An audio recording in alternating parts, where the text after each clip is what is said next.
These are the solutions for quiz 5 practice problems. You're going to want to have this page of notes to refer to. You're going to want to have, if you don't have a graphing calculator, the calculator soup, which does a descriptive statistics calculation so very well, and also the normal CDF calculator, in which you're going to use the top two bars, and then you're going to use the two betweens below.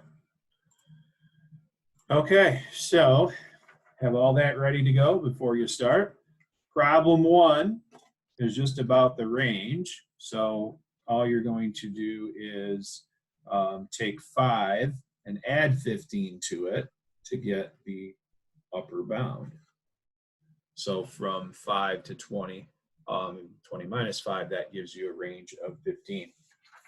And problem 2, you're getting at this particular set of data. It's called the empirical rule in your notes. I could ask you the 95.4% line. I could ask you the 99.6% line. I could ask you the outlier line. So that tells you how many times to add the standard deviation. Since I gave you 68.2 on this, it's just going to be one time, subtract, and then one time add. So 60 and 90 are your two boundary values there. But I am going to change that on the quiz. So make note of that you're going to be adding it more than just one time there and subtracting it. Okay, so on these two, we are dealing with weighted averages. So you're going to take the data element times the weight. So we'll keep everything nice whole number value on this, plus 75 times 20, plus 80 times 30, divided by the sum of the weights used, which here is 100. And that gives you 84%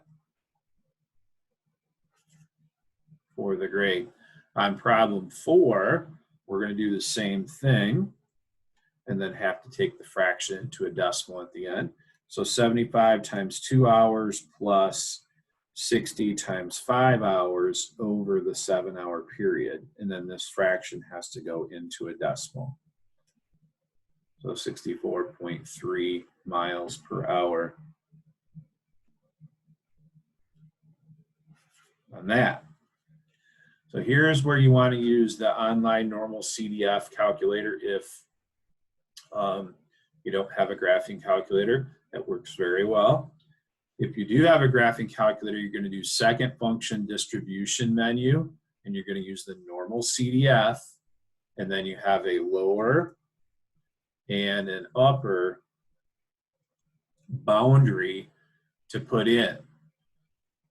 Okay, so 90 and 100 are your lower and upper, and the average is 110. That's what that goofy looking U is.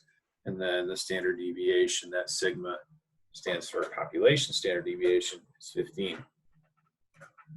And then just paste it to your, so 0.161 is the decimal equivalent there.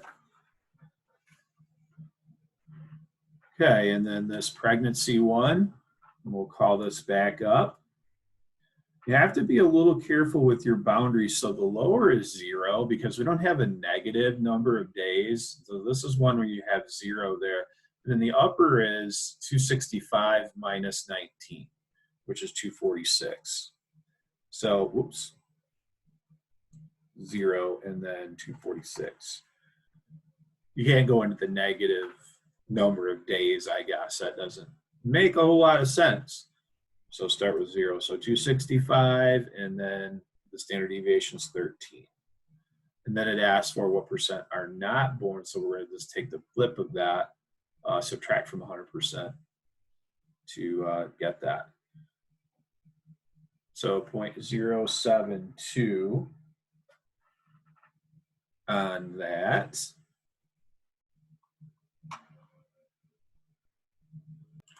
Just had to pause there for a moment. By the way, if you did use negative 10,000, you would get the same thing.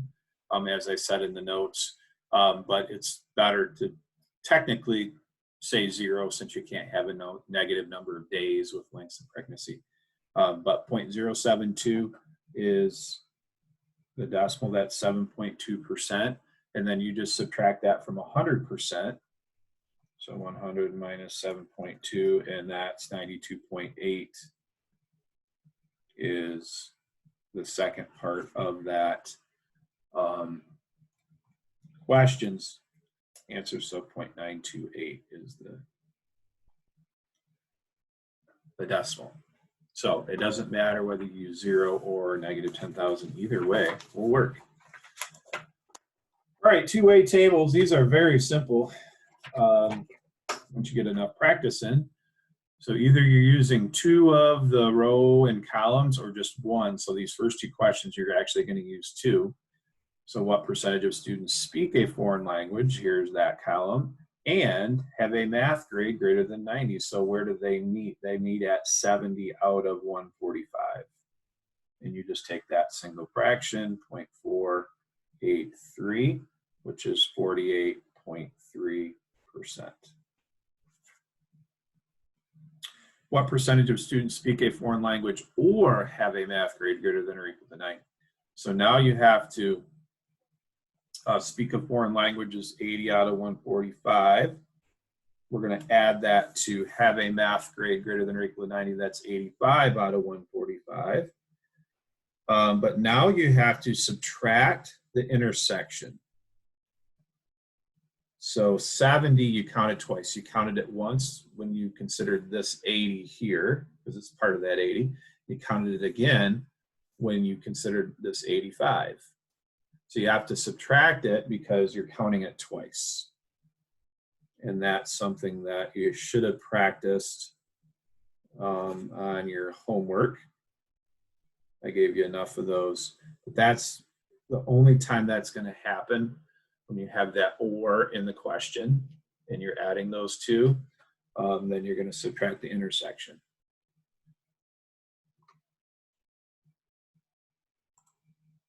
What percent of students have a math grade less than 90? So this is just simply a one row, math grade less than 90, 60 out of 145.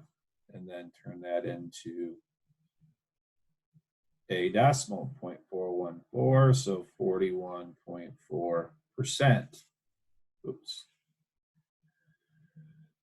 And then 7D, what percentage of students have a math grade less than 90, given that they do not speak a foreign language? So they do not speak a foreign language. That's this column. So the bottom's got to be 65, and then the top is going to be less than 90, so 50 over 65. So that's restricting you. That's a partial table calculation. It's just restricting you to that column's set of data. So whenever you see given that, that's going to be your denominator. So given that they do not speak a foreign language, that means 65 is going to be the bottom, and then find whatever it is you're looking for the top, the favorable outcomes, as we call it in probability. Okay, so when we get to problems 8 and 9, you need to go to calculator soup and get these values through the standard deviation quickly. Okay, I don't want to spend a lot of time on screen time on just showing you these entries. I'm going to write them down, but you can use calculator soup to do it. You can use your graphing calculator. The more important part of this is you need to know how to look at what's called skewing and what's called dispersion in a very objective sense. So 68 and 91 are the mode. You can have more than one mode, by the way. Lower extreme is 12, 62, 71 and a half, 85, 97, 22.7. All right, so after that, doing these calculations are going to help us to compare the skewing and the dispersion. Now, there's better calculations and ones that are even more accurate when you get to stats, but you can do these. They're allowable. You look at the difference between the mean and the median, and that tells you, is it skewed right or left. So this is slightly skewed to the right. The first set of data, 72.6, is to the right of 70.5, and then this set is to the left. So 69.2 to the left of 71.5. But everything's relative to the mean. Okay, so we have to compare it to the mean. Same way with the standard deviation. This is slightly more over here, but let's say, the mean is 1 million. And you kept those standard deviations. Well, then, the mean is 1 million on this second set of data. It's going to be less dispersed because 22.7 compared to 1 million is nothing. That's not very spread out. So everything's relative to the mean, and you need to do these divisions to see in an objective way which one is more skewed. So after you do this, these are the values that you get. Those vertical bars, that's absolute value. You should know that. So it looks like problem 9 is going to win the skewing and the dispersion, barely.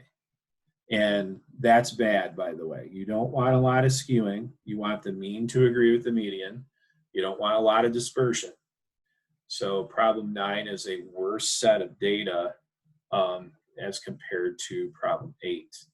So those are the solutions for your last quiz. And as soon as you get it done, you can submit it, or if you have all the quizzes or some of them left to get to me, you need to do that before the end of the school year.